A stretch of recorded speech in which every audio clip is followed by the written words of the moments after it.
Mesdames et messieurs, bonjour. Bienvenue à ce dernier cours de l'année 2025.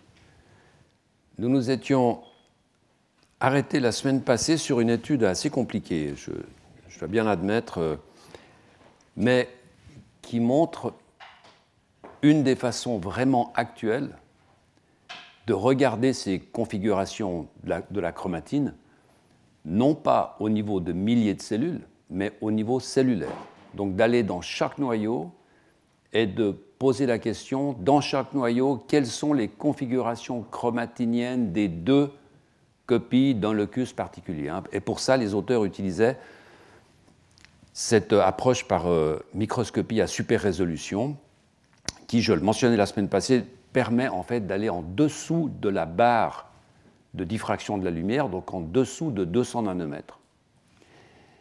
Et ces auteurs ont donc étudié le locus Sonic Hedgehog, un locus dont on a déjà amplement parlé, on en reparlera un peu plus tard, mais cette fois non pas du point de vue du développement du membre, mais du point de vue du développement du système nerveux central, du thalamus.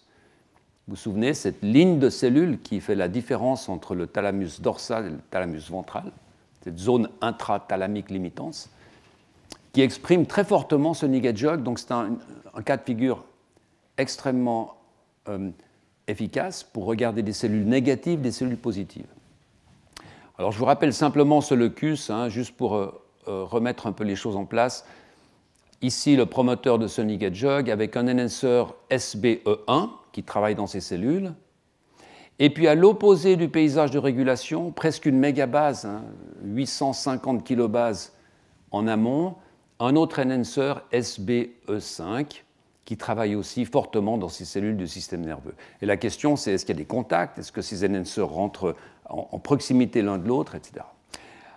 Alors vous vous souvenez que ces auteurs ont biné cette région, c'est-à-dire ils ont divisé cette région en sous-régions de 30 kilobases, et une fois les structures chromatiniennes établies par microscopie à super résolution, ils peuvent poser la question, dans cette structure, quelle est la position de ce bin particulier? Est-ce qu'elle va être ici, ici, ici? Est-ce que ça va changer, etc.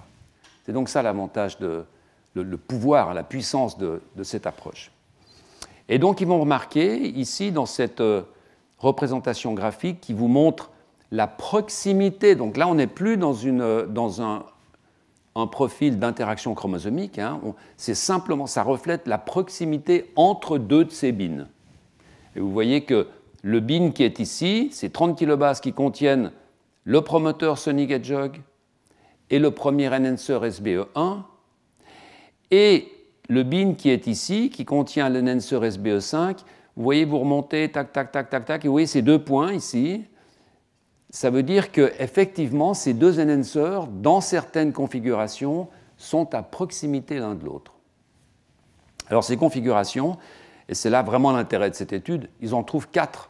Donc vous voyez qu'on n'est pas dans un système où on a quelque chose de fixé, qui fonctionne, qui ne fonctionne pas. Là, on a 4 configurations majeures, il y en a peut-être plus.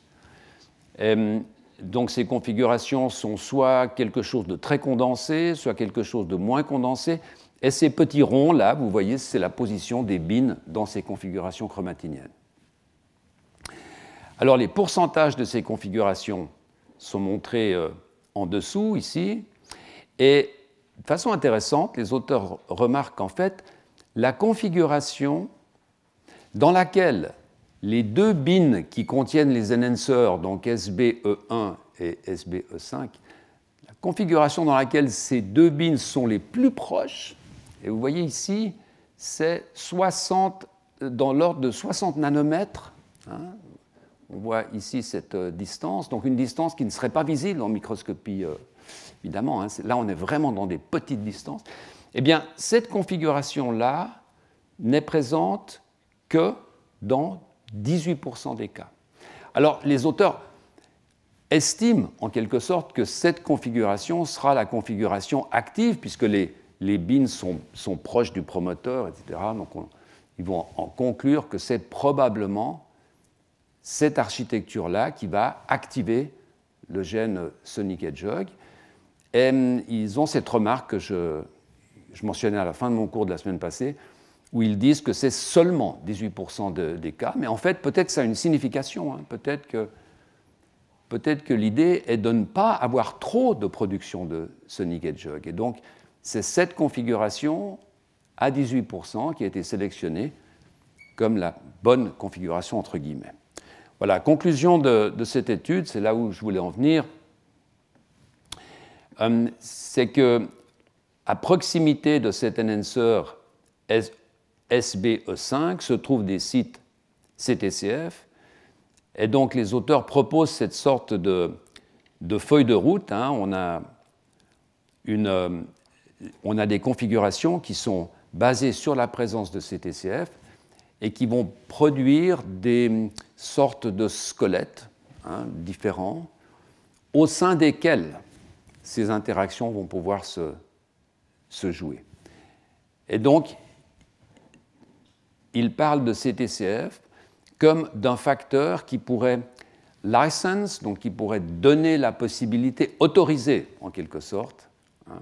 Donc d'abord, il y a une mise en place de ces architectures par CTCF, la coésine, tout ce qu'on a discuté, et une fois que ces architectures sont mises en place, on peut commencer à travailler.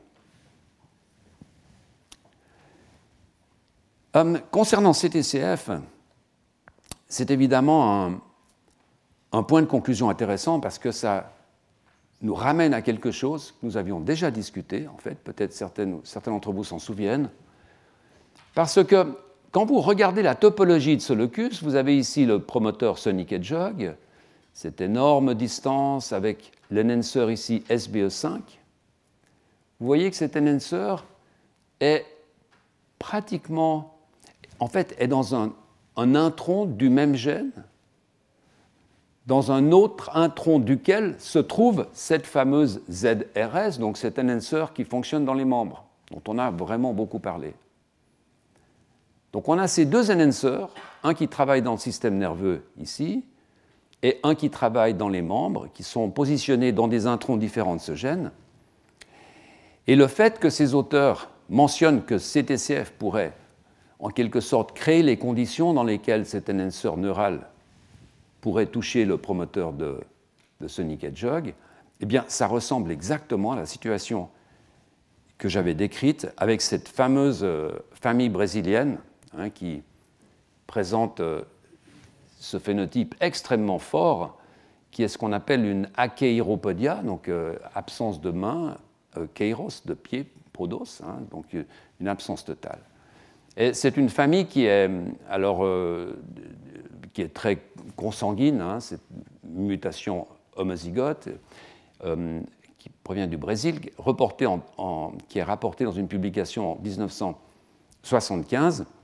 Et dans les années 90, lorsque l'on commence à pouvoir faire de la génétique moléculaire sur ce locus Sonic Hedgehog, on s'aperçoit qu'en fait, lorsque l'on enlève cette ZRS, donc cet enhancer des membres, eh bien, on a quelque chose chez la souris qui est pratiquement identique à ce phénotype.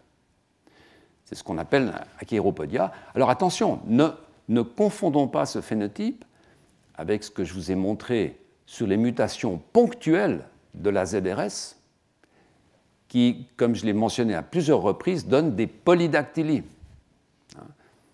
Vous vous souvenez, les chats de Hemingway, par exemple, qui ont ces membres polydactyles, ont des mutations ponctuelles dans la ZRS. Ça a l'air d'être un peu un paradoxe, mais souvenez-vous que la ZRS est remplie de protéines qui l'empêchent de s'exprimer trop fortement dans le membre. Donc lorsque vous mutez la ZRS, vous enlevez ces protéines, Sonic Hedgehog est exprimé trop fortement et vous avez une polydactylie. Là, on n'est pas dans cette situation. Là, on enlève tout. On enlève la ZRS, il n'y a plus d'activité Sonic Hedgehog dans les membres, il n'y a plus de mains, il n'y a plus de pieds. C'est en quelques années plus tard que cette condition va être résolue, en fait, enfin, décrite, disons, par le laboratoire de Tsipouras, et ils vont prendre de l'ADN, regarder ce qui se passe dans ces patients, et ils vont s'apercevoir qu'il y a une délétion qui est dans le gène LMBR1. Ils ont dit, ben voilà, c'est clair. Sauf que cette délétion ne touche pas la ZRS, puisque la ZRS est dans cet intron-là, et que la délétion enlève cet exon numéro 4. À cette époque, point d'interrogation, effectivement, on a une délétion, mais elle ne touche pas l'enhancer, et pourtant on a un phénotype qui ressemble à ce que l'on obtient lorsque l'on enlève l'enhancer chez la souris. Et il faut attendre plusieurs années, en fait, une publication récente du laboratoire de Nadal-Haytouf à San Francisco, et ils vont reprendre un membre de l'ADN d'un membre qui souffre de cette famille qui souffre de cette délétion, et ils vont caractériser cette délétion. Ils vont s'apercevoir que c'est une délétion de à peu près 12 kilobases qui enlève l'exon numéro 4 et qui rajoute 2 nucléotides, peu importe.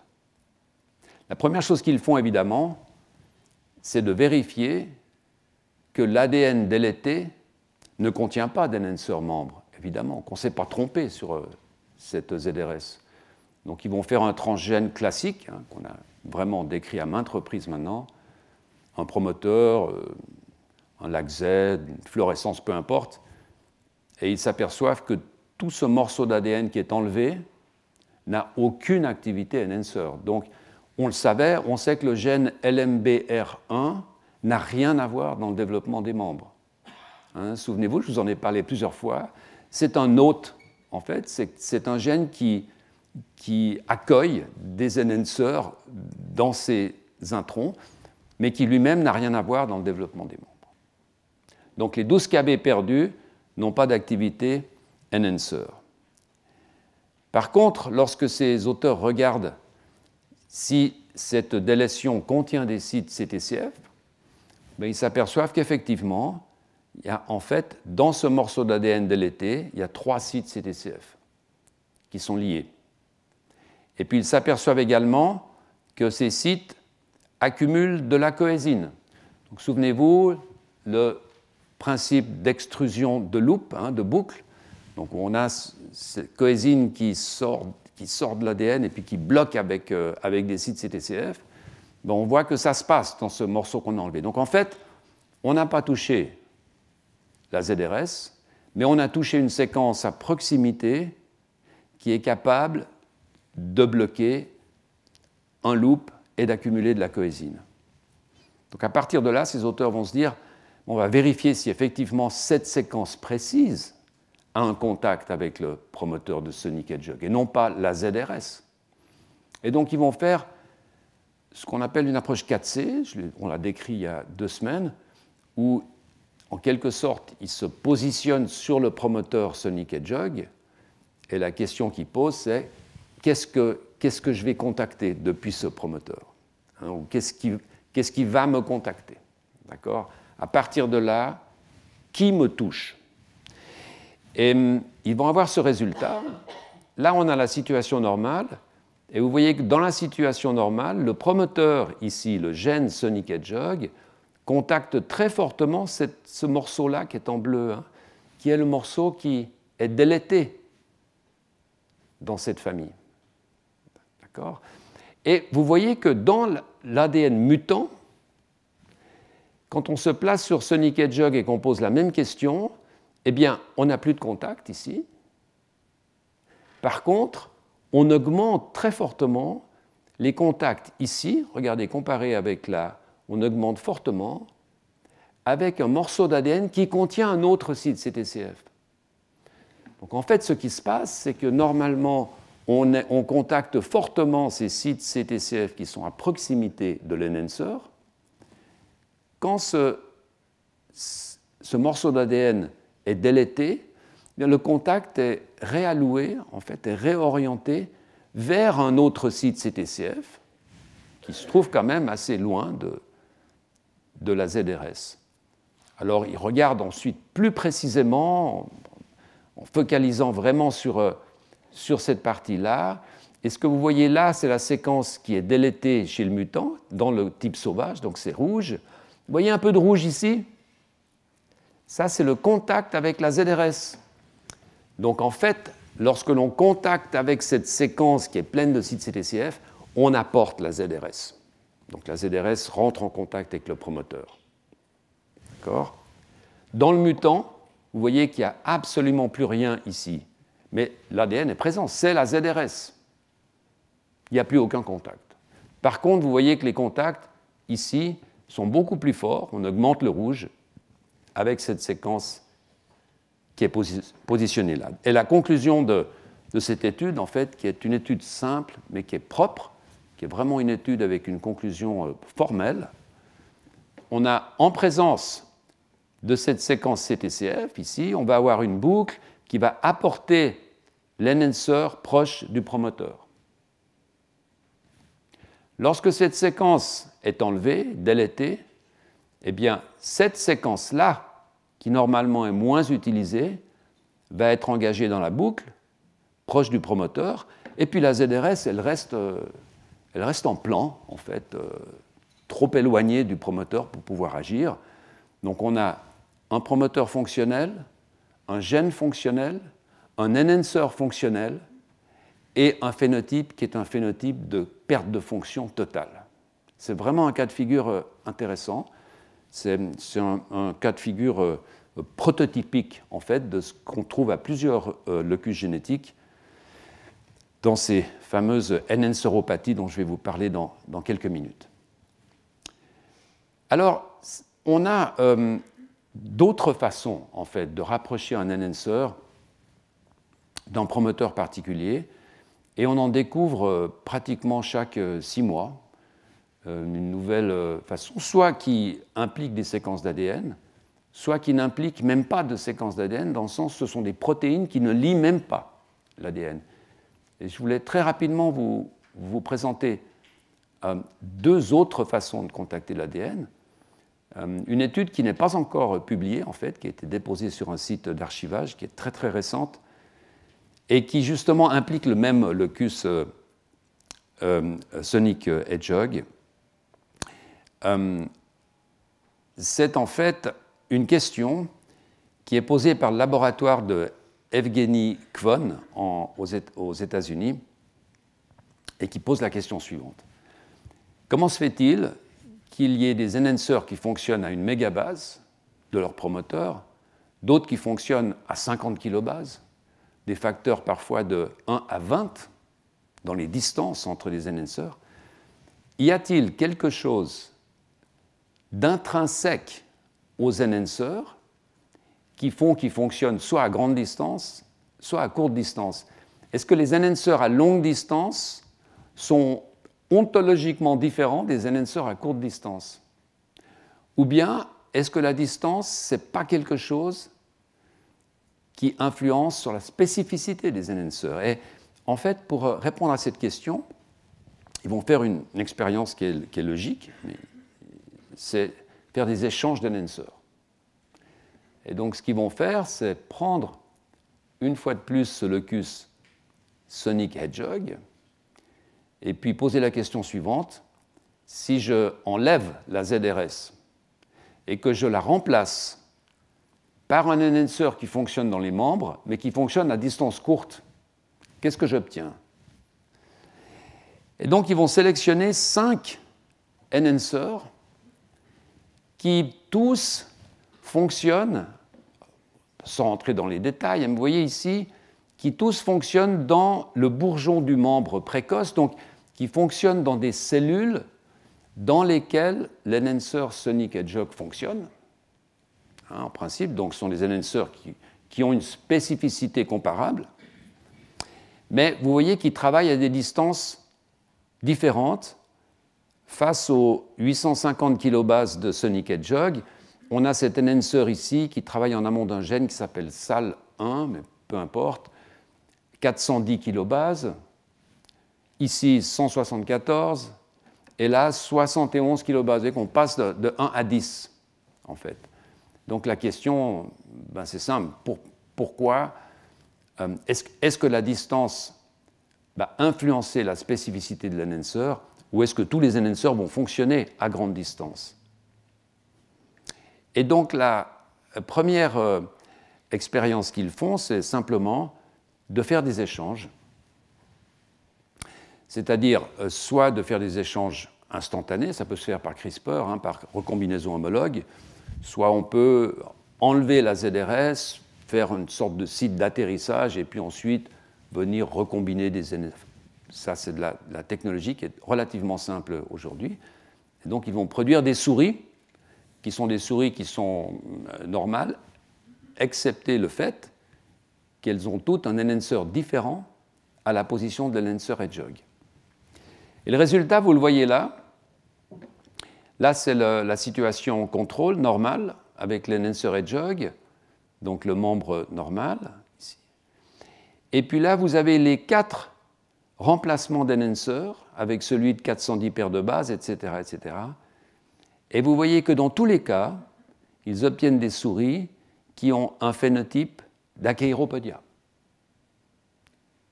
Ces souris, visiblement, n'ont pas d'activité Hedgehog. Et en fait, c'est vérifié là, puisque vous voyez que dans les bourgeons de membres, vous n'avez pas d'expression du gène Hedgehog.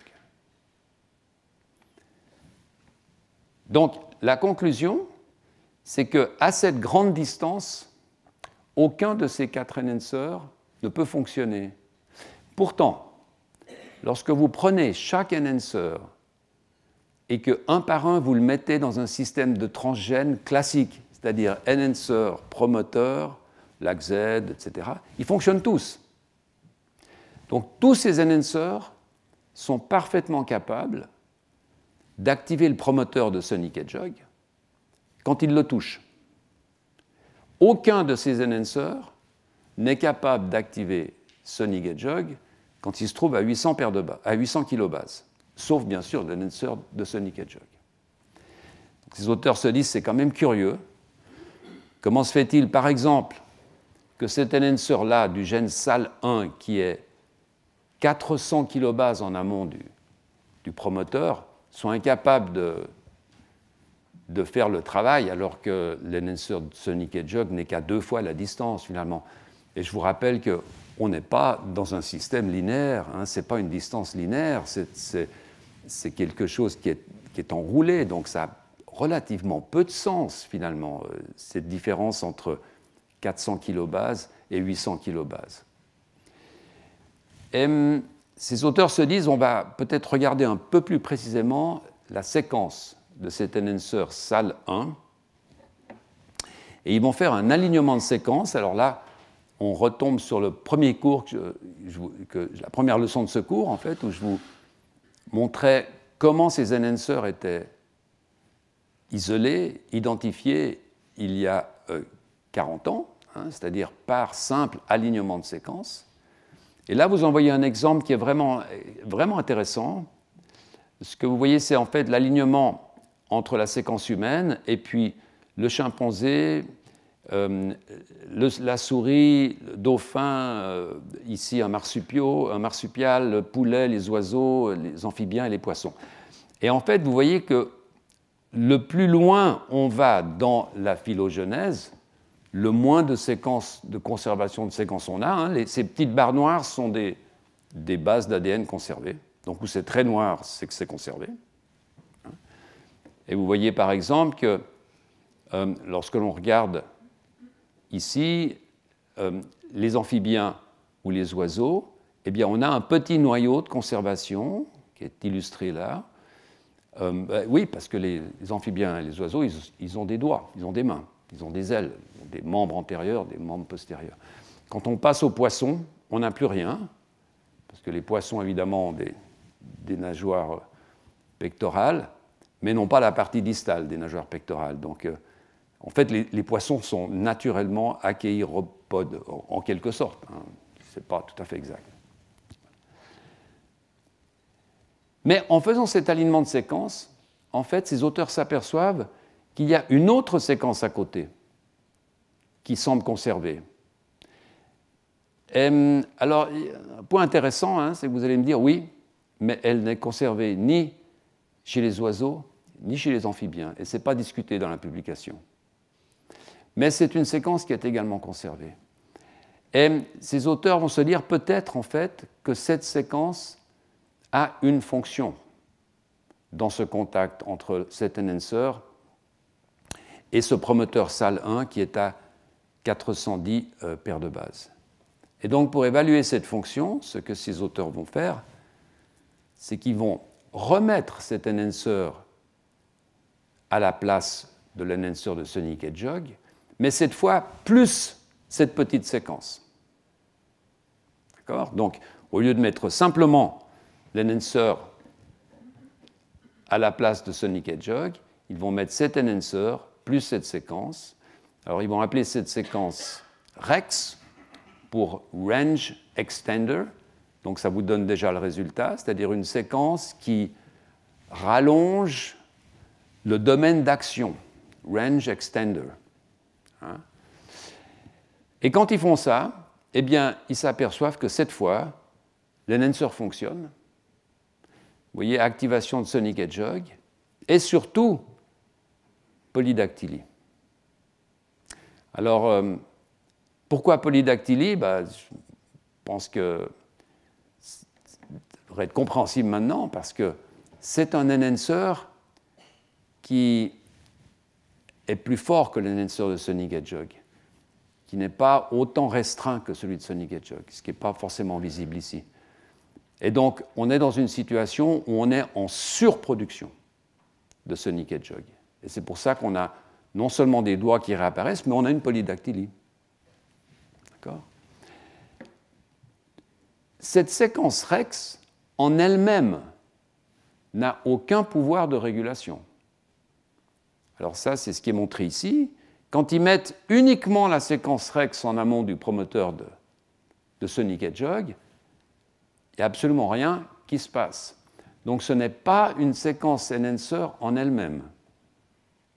C'est une séquence qui semble être nécessaire pour faire le pont entre la séquence enhancer et le promoteur. Comme cette séquence CTCF, ces morceaux contenant des CTCF que je vous montrais tout à l'heure, sauf qu'il n'y a pas de CTCF dans cette séquence. Alors les auteurs vont aller vraiment vérifier l'efficacité de cette séquence, cette fois en prenant le promoteur qui fonctionne avec la plus grande proximité au promoteur. Ils vont prendre cet enhancer-là qui fonctionne à 71 kilobases, donc vraiment un enhancer qui est très proche du promoteur, qui est tellement proche en fait que probablement il n'y a pas vraiment besoin de quelque système que ce soit pour qu'il puisse contacter le promoteur. Hein. Alors évidemment, quand cet enhancer est mis à la place de l'enhancer Sonic Hedgehog, il ne fonctionne pas. Eh bien, quand il rajoute cette séquence REX à côté de ce promoteur, vous voyez que là encore, ça fonctionne et vous avez une polydactylie. Donc on a ici une séquence, alors la séquence ensuite est caractérisée, les facteurs qui s'y lient, etc., peu importe. Mais on a ici une séquence qui n'est pas dépendante de CTCF, qui ne semble pas vraiment être dépendante d'une structure chromatinienne et qui semble être capable, en tout cas dans ce contexte, d'apporter un enhancer à son promoteur. Alors j'aimerais maintenant, encore plus rapidement, vous présenter un deuxième cas de figure qui, cette fois, touche une protéine, en fait, qui s'appelle LDB1. Là encore, une étude vraiment très récente. Mais la vraie raison pour laquelle je voulais vous présenter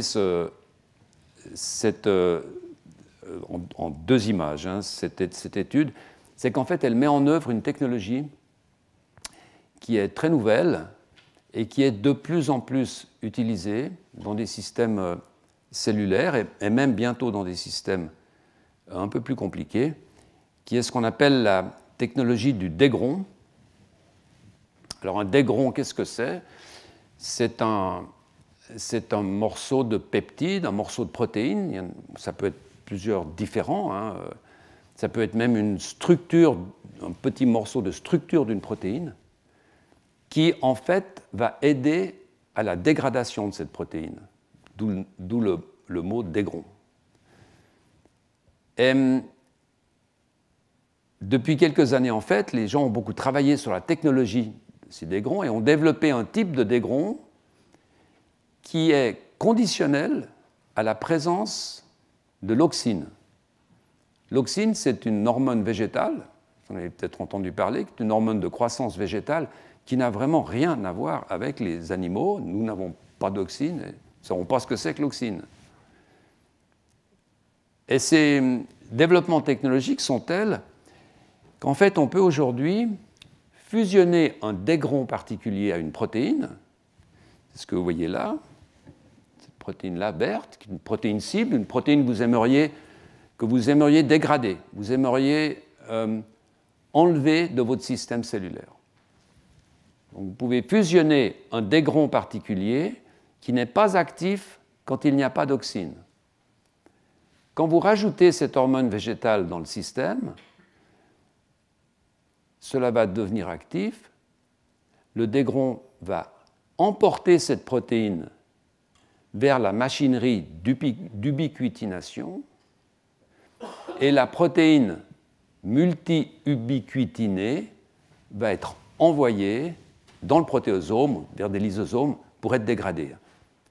L'ubiquitine, en un mot, l'ubiquitine, c'est une modification post-translationnelle. Donc, une fois que la protéine est produite, il y a des tas de modifications qui arrivent. On a parlé souvenez-vous, on a parlé d'acétylation pour les histones, on a parlé de méthylation pour les histones et tout. Là, c'est différent. Là, c'est une protéine qui est collée à la protéine. Une petite protéine, l'ubiquitine, 75 aminoacides, et vous accumulez cette protéine, et c'est un signal de mort, en fait. Ça veut dire que l'ubiquitine va emporter la protéine vers le protéasome, où ça va être dégradé.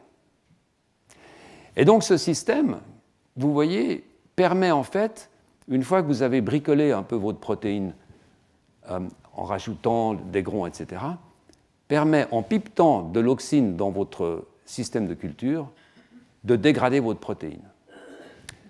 Alors, le grand avantage de ce système, ce qui est vraiment la raison pour laquelle il est vraiment utilisé aujourd'hui, il est en bas là. C'est que, en fait, quand vous enlevez l'auxine, quand vous nettoyez, vous changez de milieu, la protéine revient évidemment parce que ça ne touche pas l'ARN, ça ne touche pas le gène.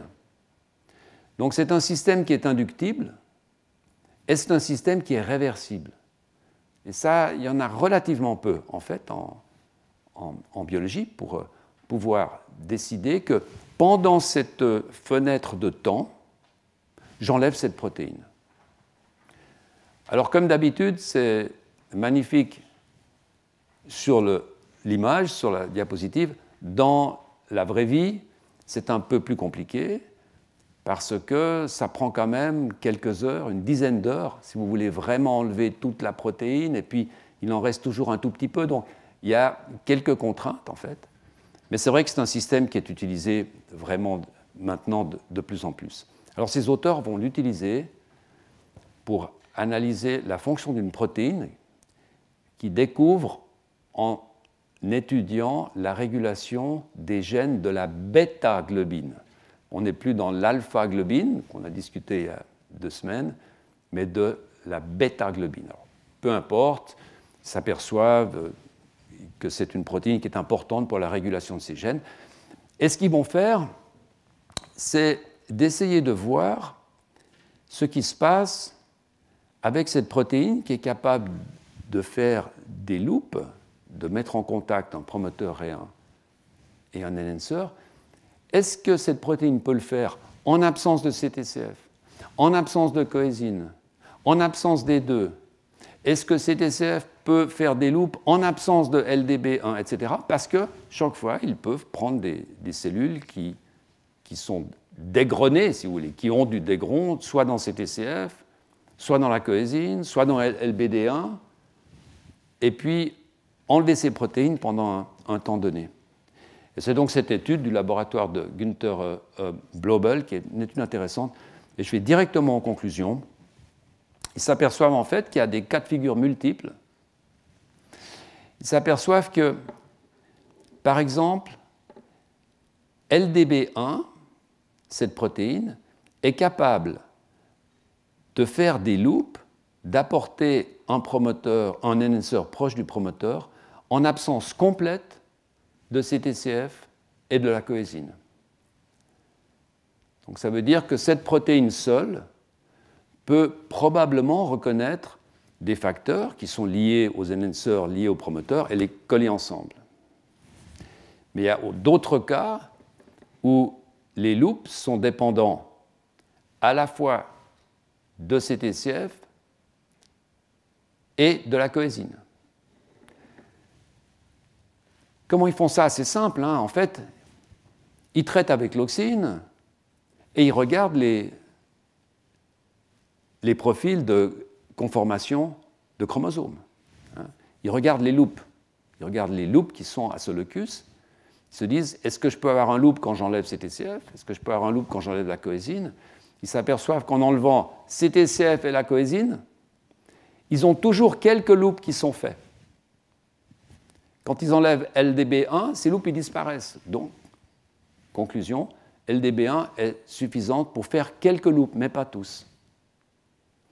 Ils s'aperçoivent aussi, ici c'est une autre configuration, vous voyez que ce sont des loops qui sont dépendants de la coésine, mais qui sont indépendants de CTCF.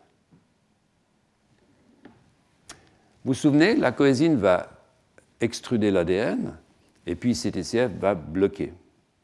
Mais on peut très bien imaginer, comme vous le voyez sur le schéma ici, que lorsque vous extrudez l'ADN, à un moment, vous allez avoir un promoteur et un enhancer qui vont être à proximité, et même si vous ne bloquez pas avec CTCF, ça va être suffisant, en présence de LDB1, de LDB1, ça va être suffisant pour avoir un contact qui soit suffisamment productif pour démarrer la transcription. Donc vous voyez qu'il y a des cas de figure qui sont vraiment extrêmement différents. Tout cela pour dire que CTCF, la coésine, sont certainement très importants, mais ce n'est également certainement pas la seule solution, le seul mécanisme pour faire des boucles. Et d'ailleurs, je dois vous mentionner, je ne vais pas rendre toute l'affaire trop confuse, mais j'ai lu cette semaine, en fait, un éditorial d'un collègue extrêmement connu, un des co-découvreurs presque de la méthylation de l'ADN, en fait, qui lui prend une vue totalement différente et qui dit finalement toutes ces histoires de CTCF et de coésine, c'est peut-être pas tellement important pour mettre en contact les enhancers et les promoteurs, c'est important pour faire respirer la chromatine. Imaginez un système qui est tellement impacté, vous avez tout le temps besoin de créer des espaces, de créer des ouvertures pour que les choses puissent se passer. Et il dit c'est ça que fait CTCF et la coésine. C'est arrêter avec vos histoires de régulation génétique, c'est probablement quelque chose de très très générique. Donc vous voyez qu'il y a encore beaucoup de discussions dans ce domaine, bien qu'il faut tout de même le dire, les évidences qui soutiennent la formation de loops et le rapprochement enhancer-promoteur par CTCF coésine sont quand même très, très robustes. Voilà, j'aimerais maintenant terminer ce cours en vous parlant de deux aspects différents qui, assez rapidement, mais qui tous deux probablement mériteraient des cours à part entière, en fait. C'est à la fois ce domaine des enhanceropathies et puis ce domaine absolument sans fond qui est celui des éléments transposables, dans le contexte de la régulation génétique, bien sûr. Alors, les enhanceropathies, c'est un domaine qui est vraiment, vraiment intéressant parce que, en fait, il nous fait revenir 30 ans en arrière, lorsque l'on a commencé à pouvoir s'intéresser aux causes génétiques des maladies. Et qu'est-ce que je veux dire par là? C'est que très rapidement, les maladies monogéniques, beaucoup de maladies monogéniques ont été isolées. Prenez par exemple la mucoviscidose, les dystrophies musculaires, donc des maladies qui dépendent de mutations d'un gène.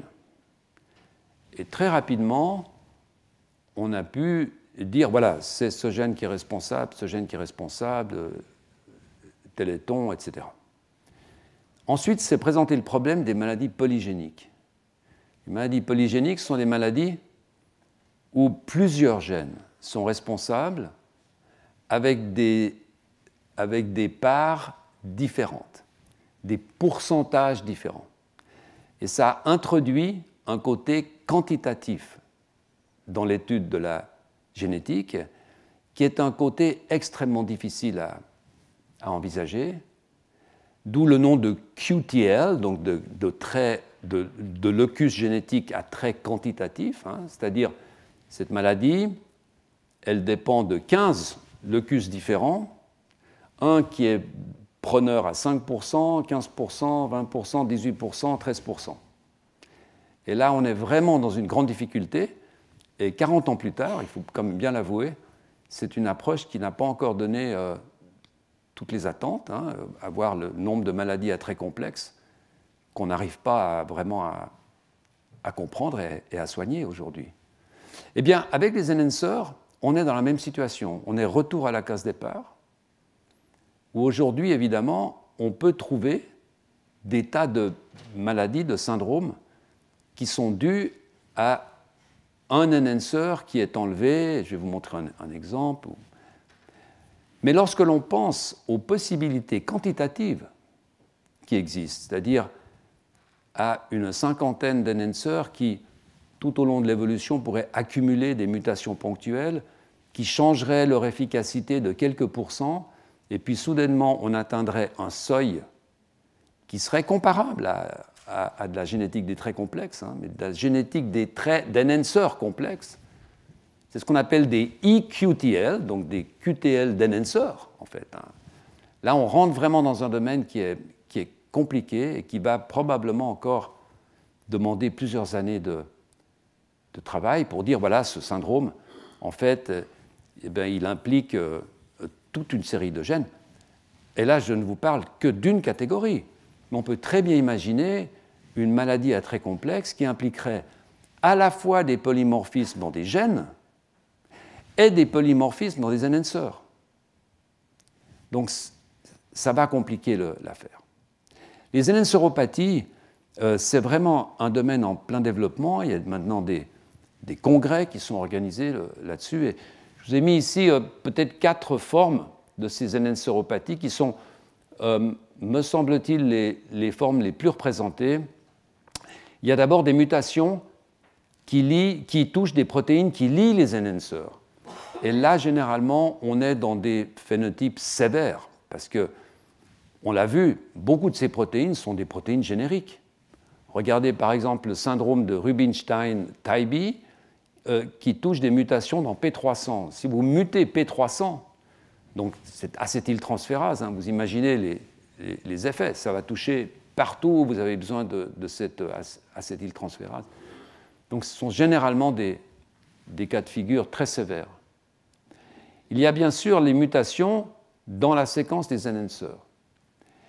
Et là, on n'en connaît pas énormément, je dois dire. Le cas de figure, bien entendu, c'est Sonic Hedgehog. On en revient aux polydactylies, etc.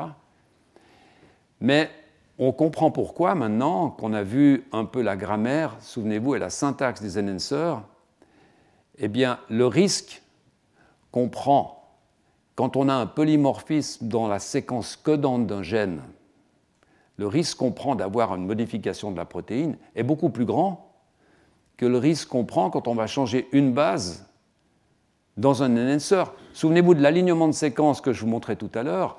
On se dit, si on enlève un petit bâton noir dans cet enhancer, ça ne va peut-être pas trop porter à conséquence. En tout cas, sur un temps court. Sur un temps long, évolutif, on va commencer à accumuler ces polymorphismes et ça peut avoir un effet. D'accord ? Donc c'est vrai qu'on connaît relativement peu de cas de figure où des petits polymorphismes dans des enhancers conduisent à des effets pathologiques importants. Par contre, alors, on a les délétions des séquences enhancers. La chéiropodia, encore une fois, sur Sonic Hedgehog. Je vais vous montrer un exemple intéressant. Et puis surtout, alors, des remaniements chromosomiques. Je vais vous montrer un cas de figure.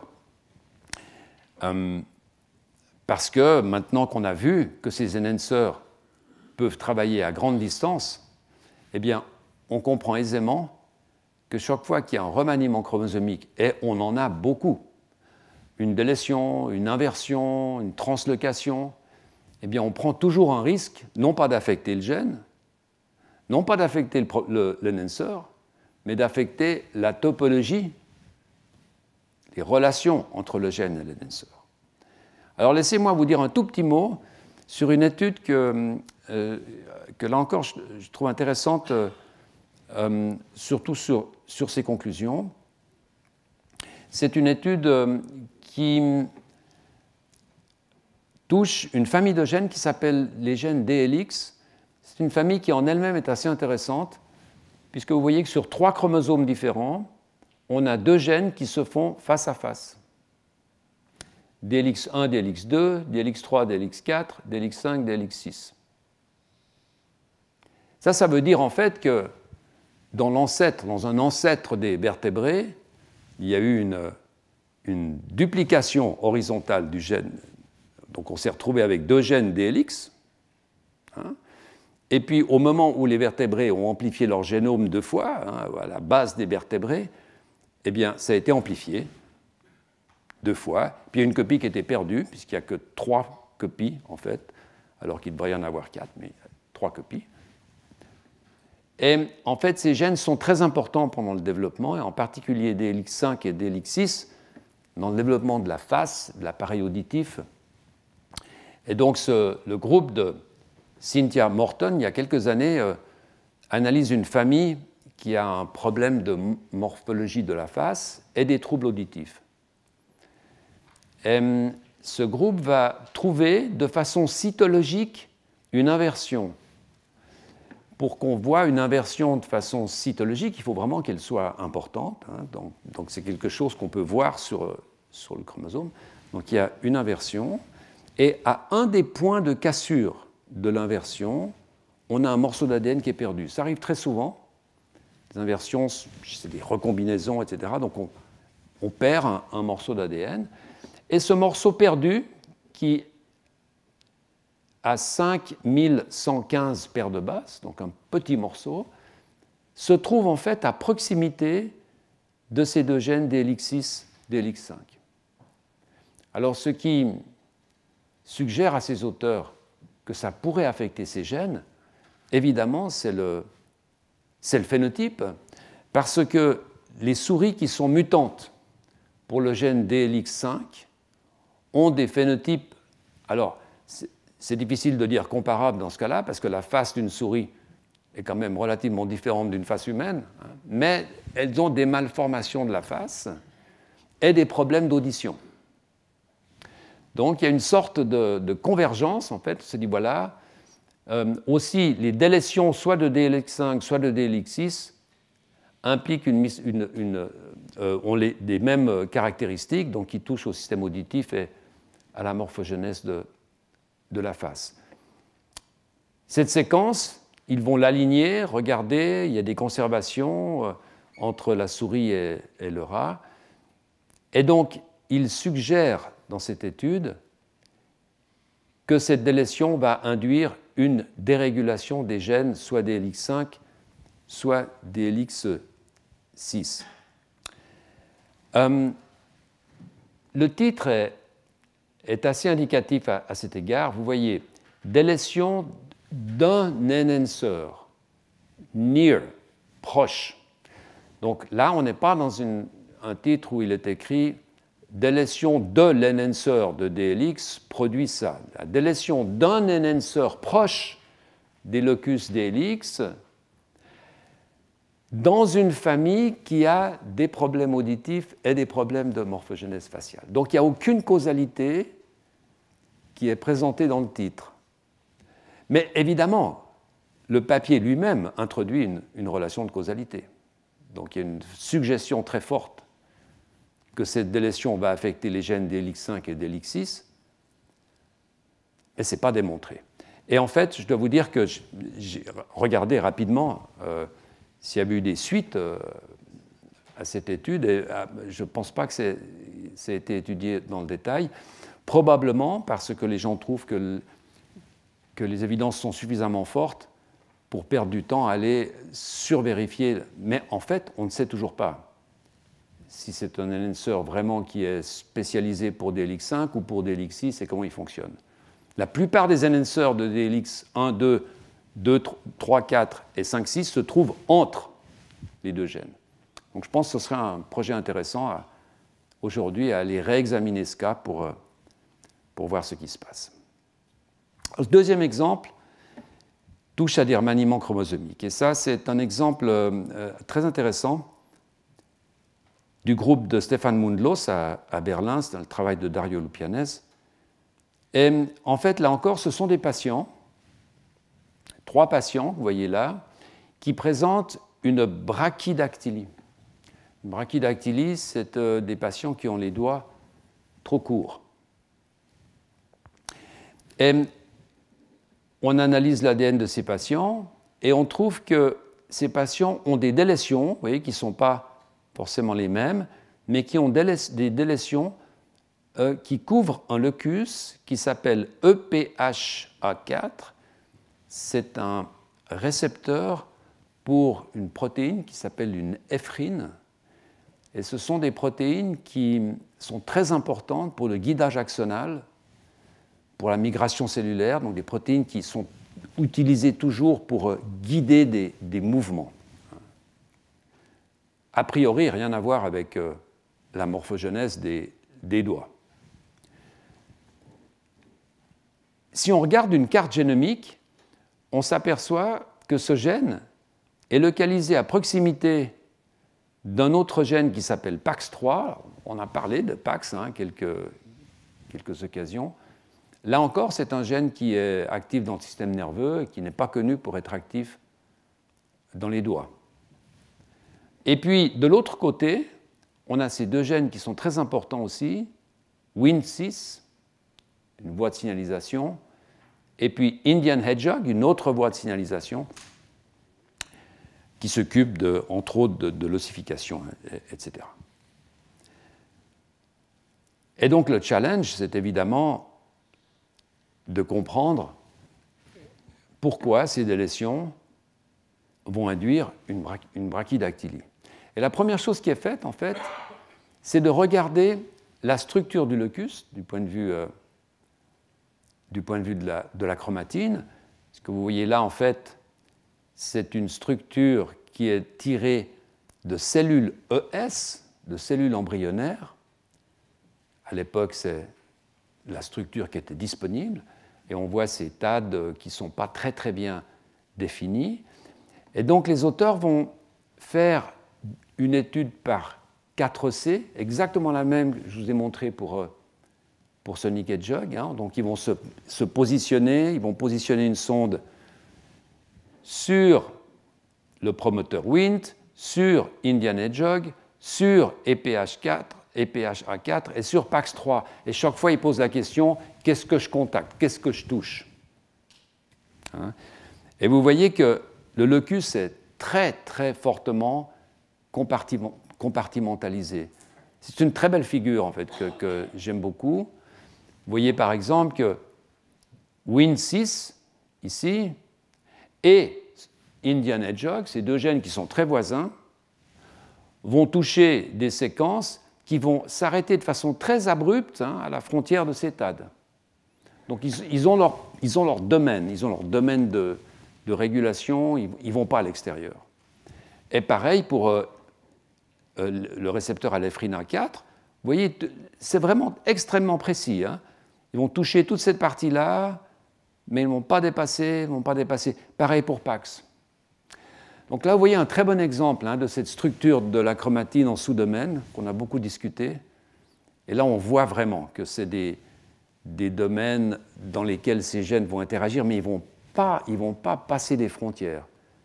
Chacun va faire son business dans son domaine et pas aller regarder ce qui se passe ailleurs.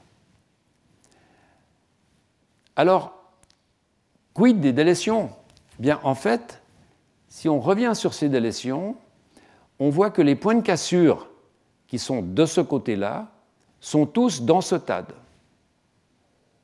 Par contre, vous voyez que les points de cassure qui sont de ce côté-là, en fait, incluent la frontière de ce TAD. Donc, quand on va faire la délétion, on va enlever le point de frontière entre ces deux domaines. Et ces deux domaines vont fusionner. Et c'est ce que les auteurs vont voir ici. Donc cette délétion-là, voilà. Et maintenant, vous voyez que quand ils se mettent sur Pax 3, dans la situation normale, les contacts sont réduits à cette région-là. Quand ils se mettent sur Pax 3 dans la situation délétée, tous ces contacts-là apparaissent.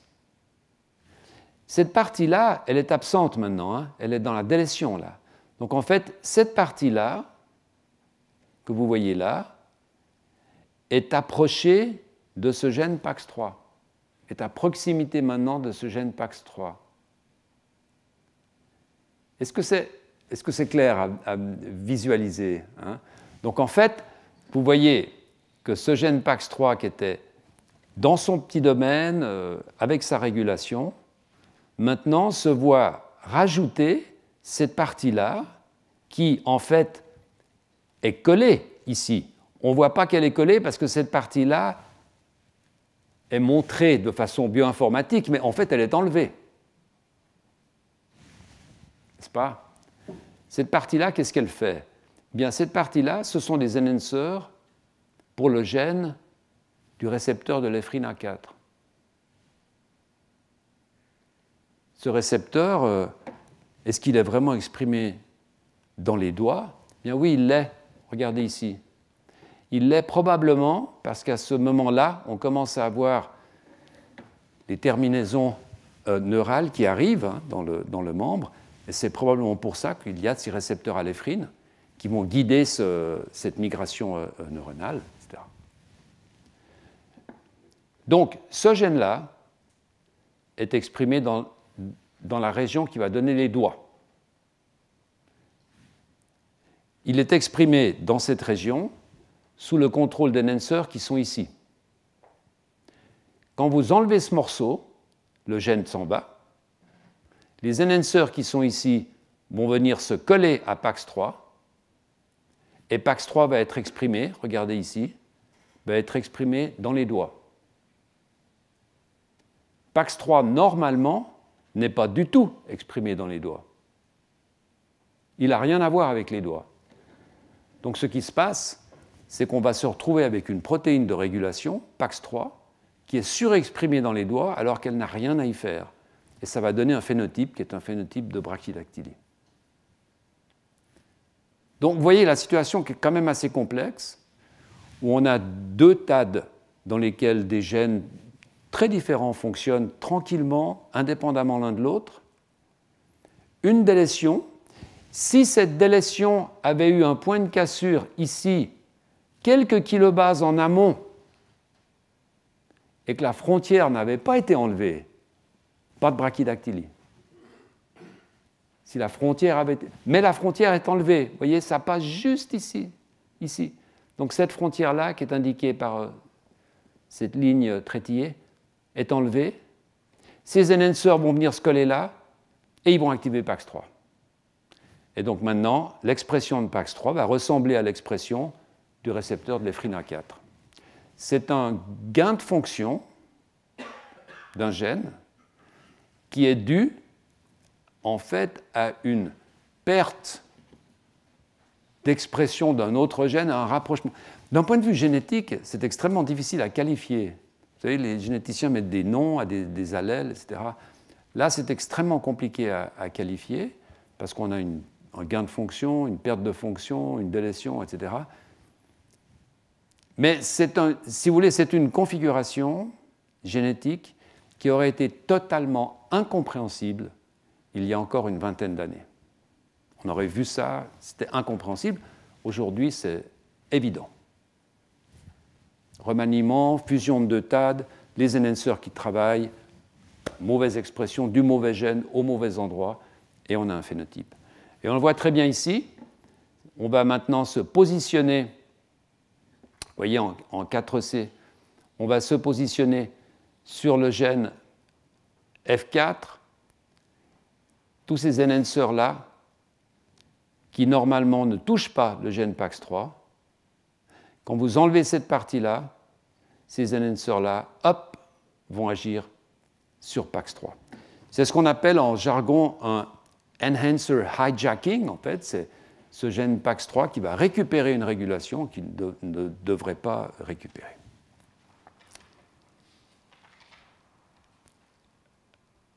C'est une situation aussi, j'aimerais quand même mentionner rapidement, qui a été comprise grâce à un travail très important chez la souris, parce qu'il se trouve que ce locus est extrêmement synthénique entre les humains et la souris, donc on a une copie des deux loci, en fait, ce qui fait qu'on peut travailler sur la souris pour atteindre des conclusions qui expliquent le phénotype qu'on voit chez les humains. Ce n'est pas nécessairement le cas pour tous les loci, n'est-ce pas ?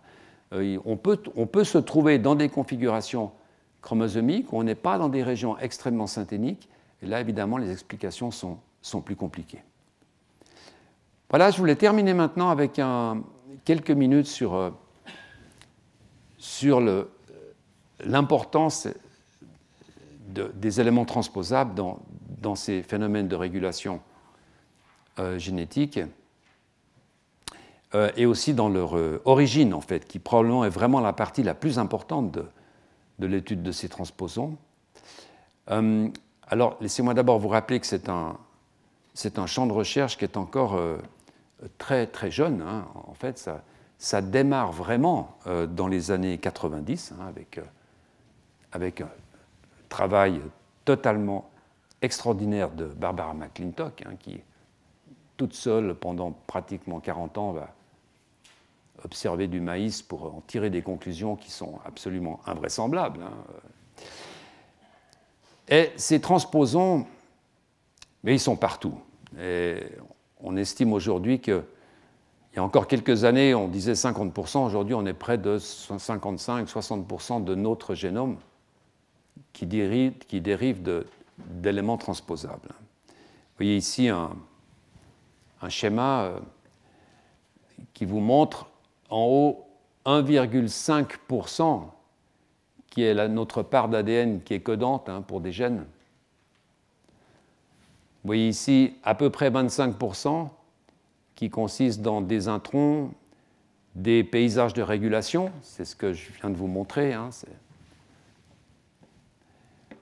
de l'ADN sans fonction déterminée, on est maintenant à 15%, et que ça se réduit, hein, d'année en année, puisqu'on peu à peu on arrive à comprendre ce qu'on appelait ce junk DNA, hein, qu'on appelait de l'ADN poubelle. On s'aperçoit qu'il n'y a pas beaucoup de place pour des poubelles. Et puis toute cette partie-là, des éléments transposables, 44%, des éléments, des repeats à l'U, des repeats L1, etc. Ces éléments transposons, ils viennent en fait sous deux grandes formes différentes, comme vous avez dû l'entendre sans doute. Il y a des formes qui sont des formes copiées, donc des transposons ADN qui transposent sous la forme d'ADN. Donc on a un morceau d'ADN double brin qui transpose, qui est copié, qui transpose, qui va s'insérer. C'est ce qu'on appelle un copy-paste mécanisme. Alors c'est une minorité des transposons que l'on connaît aujourd'hui. L'autre forme, qui est vraiment la forme très très majoritaire, c'est une forme qui passe par une copie d'ARN, hein, ces fameux rétrotransposons, où il va y avoir un ARN qui est produit, qui va être transcrit grâce à une transcriptase inverse, hein, c'est très similaire aux rétrovirus, hein, qui vont s'autocopier, faire un deuxième brin, et puis s'insérer comme ADN double brin. Ce sont des rétrotransposons, c'est une très très grande majorité des éléments transposables. Vous voyez ici sur une revue que j'ai pris du travail de Cédric Féchotte, comme les images que je vais vous montrer, les images suivantes que je vais vous montrer. Vous voyez que ce qu'on appelle cette classe 1 des rétrotransposons, en fait, est très proéminente. Regardez ici les éléments line et les éléments sign. Vous pouvez regarder, c'est en fait toute cette partie-là. Donc c'est vraiment les transposons sous forme d'ADN double brin, c'est la partie congrue des éléments transposables. Et il semble aujourd'hui qu'une très très grande partie de notre génome est faite de ces éléments de type rétrotransposon. Ces éléments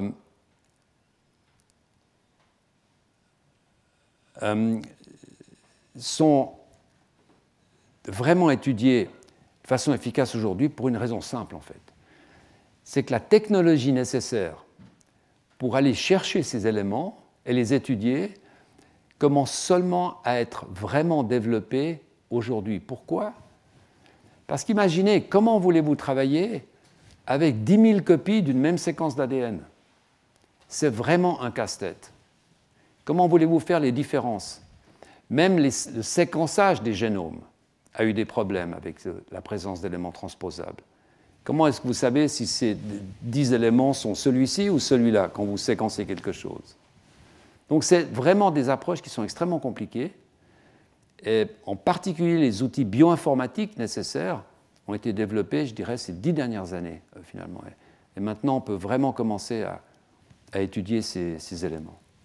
Alors, dans cette revue du laboratoire de Cédric Féchotte, en fait, il fait un listing que je trouve intéressant sur les 10 éléments importants à considérer quand on parle d'éléments transposables.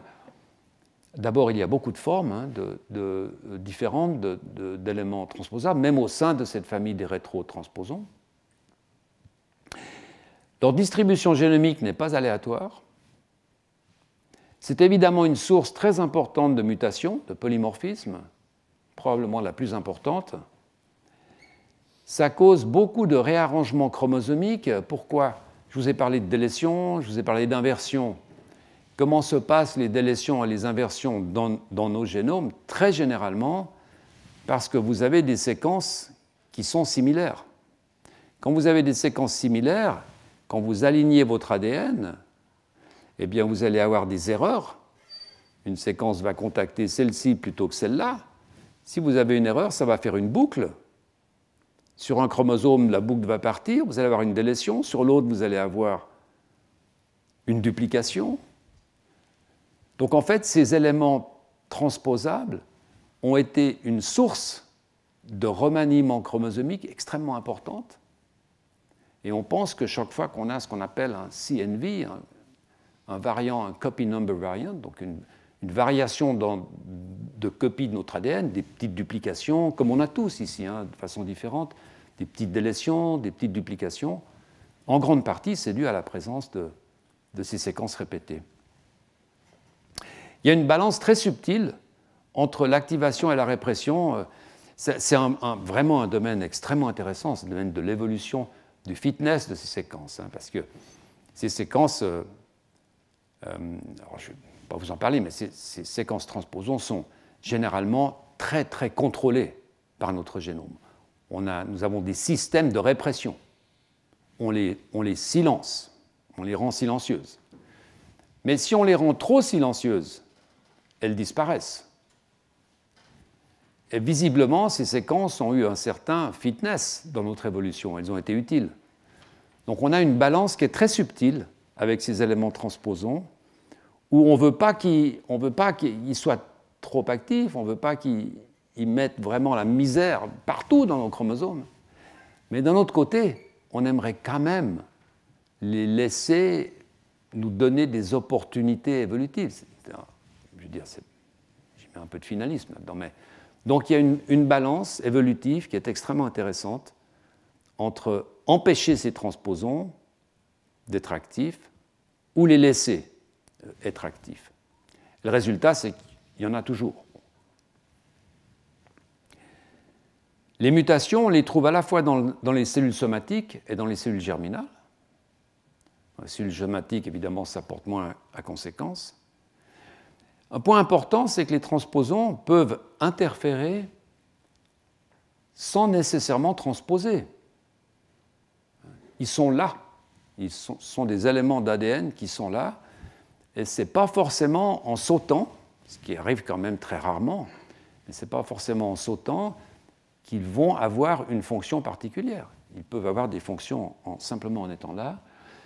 Comme on va le voir, ce sont des éléments qui peuvent même créer parfois des gènes nouveaux. Ils peuvent évidemment modifier des régulations génétiques. Et puis ce que je mentionnais tout à l'heure, c'est qu'ils ont besoin d'un outillage très spécifique qui est en train d'être développé. Alors j'aimerais rapidement vous parler vraiment de ces deux aspects qui nous intéressent, hein, c'est-à-dire d'un point de vue évolutif, comment créer des gènes et surtout comment modifier des régulations génétiques. Alors c'est encore une fois une publication de ce même groupe de Cédric Féchot qui nous rappelle, premièrement, que ces éléments transposables, ils contiennent des séquences d'ADN qui vont recruter la machinerie de transcription, comme des rétrovirus. Ces éléments transposables n'ont pas avec eux tout ce qu'il faut pour leur survie. Donc ils vont recruter les machineries qui sont à disposition dans notre génome. Et généralement, c'est nécessaire pour leur transposition. Mais ces séquences répétées peuvent parfaitement rester actives bien après la perte de la capacité à transposer. C'est donc quelque chose qui est vraiment très basique, mais qui est important de comprendre. On pense toujours que les éléments transposons, ils transposent, et c'est comme ça qu'ils exercent une fonction particulière, mais des éléments qui ont transposé il y a des milliers d'années peuvent avoir perdu la capacité de transposer, ce qui est l'immense majorité des transposons, évidemment, mais garder une fonction dans le génome, une fonction de régulation, une fonction, etc. Par exemple, les éléments transposables peuvent apporter des promoteurs ou des enhancers. Ils peuvent modifier les architectures chromatiniennes et même produire de nouveaux gènes. Et c'est ça que j'aimerais vous montrer avec quelques derniers exemples avant de terminer ce cours. D'un point de vue évolutif, c'est ce que je voulais vous dire. Si vous êtes intéressé, je vous recommande de lire cette petite revue de Cédric Féchot et de Johanna Wiesocka qui justement discute ce côté évolutif, qui dit qu'il est probable que de nouveaux transposons ont été contrôlés par des systèmes de défense, conduisant à leur répression. Donc on a un nouveau transposon qui arrive, les systèmes de défense se mettent en marche, ils vont contrôler ce transposon avec des systèmes qui reconnaissent, etc. Et une fois que ces transposons sont inactivés, des mutations vont les attaquer, évidemment, puisqu'il n'y a plus de pression sélective pour les maintenir. Et donc, ils vont les priver assez rapidement de leur propriété de transposer. Mais par contre, les activités de régulation vont rester. Donc, on voit à quel point, en fait, ces éléments ont deux côtés. Un côté terriblement négatif selon où ils arrivent et ce qu'ils font, mais un côté qui peut être terriblement positif selon où ils arrivent et ce qu'ils font. Et donc l'évolution a dû faire cette balance entre ces côtés positifs et ce côté négatif. Alors, quelques schémas pour vous montrer 2-3 cas de figure différents. Premier cas de figure, c'est évidemment le plus simple. C'est un transposon qui arrive et qui a un promoteur à l'intérieur, puisqu'il contient quelques gènes, évidemment, le transposon. Et il arrive à proximité d'un gène, et il va apporter l'élément promoteur. Donc ce gène qui n'était pas actif dans un tissu particulier va soudainement recevoir un promoteur qui va l'activer à un endroit où il ne faudrait pas être activé. Ça peut être négatif, ça peut être positif. Un autre cas de figure, c'est un élément transposable qui apporte un enhancer. Et cet enhancer, comme on l'a vu, peut être plus ou moins proche d'un gène et va déclencher l'expression de ce gène, là encore dans un endroit qui n'est pas forcément celui où le gène est normalement exprimé.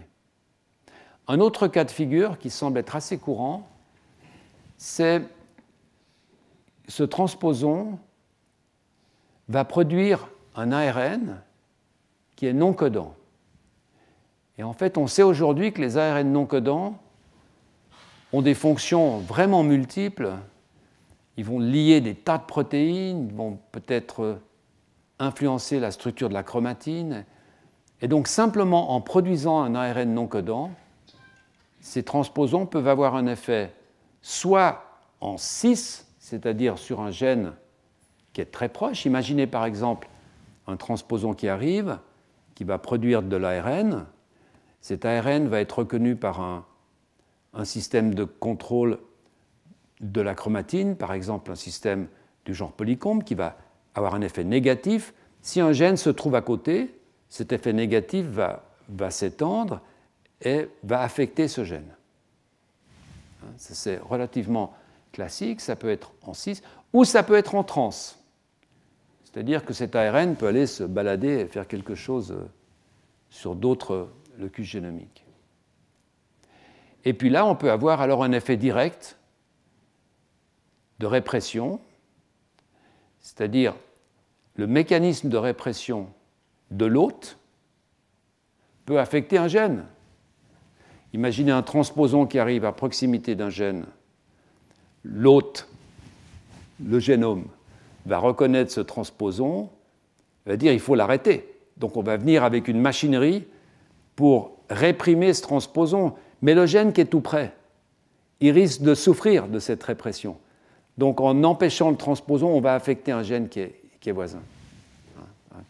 Un des nombreux cas de figure. On pourrait dire, oui, mais ça n'arrive pas souvent, sauf que lorsque l'on pense que le génome est fait de 50% ou de 60% de transposons, on se dit que ça a dû arriver de façon relativement massive. Les transposons peuvent aussi évidemment modifier la structure de la chromatine. Et en fait, il semble que, par exemple, les sites CTCF ont été apportés par un type de transposon. Et donc on peut très bien imaginer que si on a un transposon qui arrive au milieu d'un domaine chromatinien et que ce transposon contient un site de liaison pour une protéine qui organise la chromatine, eh bien ça va changer la structure chromatinienne. Donc on voit que les actions, les fonctions de ces transposons peuvent vraiment s'étendre à des processus extrêmement différents. Le domaine de liaison à l'ADN de la transposase d'un élément transposon peut fusionner avec un autre gène. Et ça peut carrément produire de nouvelles protéines de régulation. Un exemple qui est assez frappant, c'est que le domaine de liaison des protéines PAX, vous vous souvenez, on en a parlé à plusieurs reprises, donc les protéines PAX ont un domaine de liaison à l'ADN. Ce domaine de liaison, en fait, semble être dérivé d'une transposase qui s'appelle TC1. Donc c'est un domaine, lorsqu'on le compare avec la séquence protéique d'une transposase, on se dit, mais probablement ce domaine dérive d'une transposase. Or, les transposases ont généralement la capacité de reconnaître leurs transposons d'origine.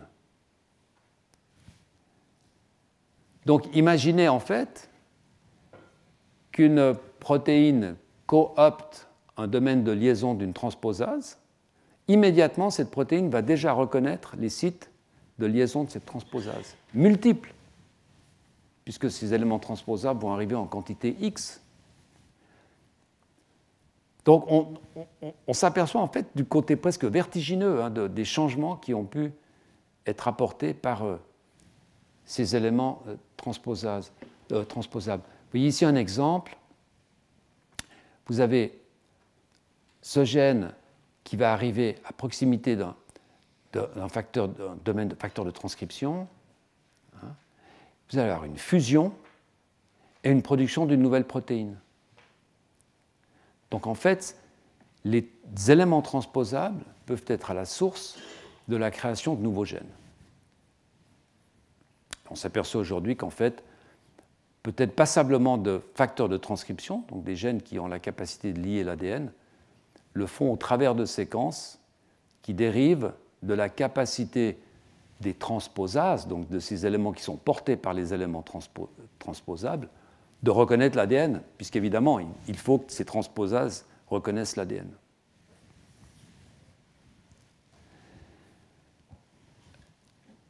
Pour l'instant, toutefois, j'aimerais dire que, vous voyez, une des conclusions de cette petite revue, qui disent que only a subset de ces éléments ont été vraiment démontrés de façon formelle comme ayant une influence claire sur la régulation. Il y a des cas qui sont très connus, mais ces cas sont quand même peu nombreux. Et je pense qu'il est tout de même fair de dire que pour l'instant, une influence vraiment robuste, physiologiquement significative d'un élément transposon sur un gène voisin n'a été observée que dans certains cas. On est dans une situation aujourd'hui où on arrive à étudier ces éléments transposables de façon beaucoup plus globale qu'auparavant, de voir d'où ils viennent, de voir où ils sont, mais cela ne veut pas dire que chaque mois on découvre que tel gène est régulé à l'origine par l'arrivée d'un élément transposable, etc. En fait, pour l'instant, ce n'est pas vraiment le cas. On verra dans le futur, peut-être qu'on a encore on révélera quelques surprises à cet égard concernant l'importance de ces éléments, mais pour l'instant, c'est vrai que ce n'est pas encore une révolution dans ce domaine de la régulation génétique par des séquences enhancers. Voilà, je voulais m'arrêter là. Comme d'habitude, ce cours sera disponible dans sa totalité sur le site internet du Collège de France. Je vous remercie de votre présence. Je vous donne rendez-vous, je l'espère, l'année prochaine, au mois de mars également. Je ne sais pas encore exactement quel sera le sujet du cours. Sortira dans les prochaines semaines. En attendant, je vous souhaite un bel été, puis une bonne fin d'année. Merci.